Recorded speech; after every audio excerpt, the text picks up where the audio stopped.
بسم اللہ الرحمن الرحیم۔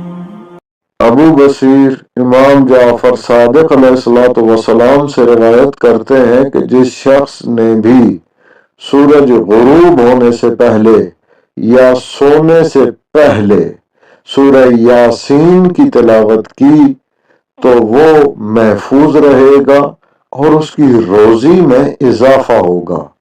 پاک پیغمبر صلی اللہ علیہ وسلم ارشاد فرماتے ہیں کہ جو شخص سورہ یاسین کی تلاوت کرے گا اسے 10 ختم قرآن مجید کا ثواب دیا جائے گا۔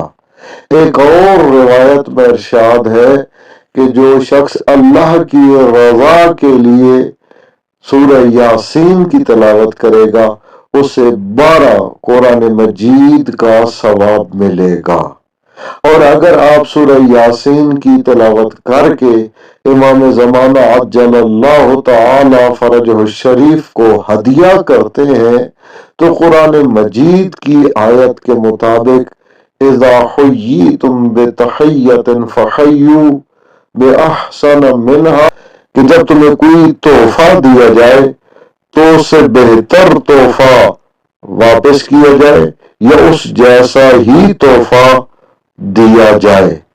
تو جب آپ امام زمانہ جل اللہ فرج الشریف کو سورہ یاسین ہدیہ کریں گے تو یقیناً امام کی طرف سے آپ کو اس سے کہیں بہتر تحفہ ملے گا۔ اور اگر آپ رزق روزی میں اضافے کی نیت سے تلاوت کر کے امام علیہ السلام کو سورہ یاسین ہدیہ کرتے ہیں تو آپ کے رزق اور روزی میں ایسا اضافہ ہوگا کہ آپ نے کبھی زندگی میں سوچا بھی نہ ہوگا۔ اللہم صلی علی محمد وآل محمد وعجل فرجہم۔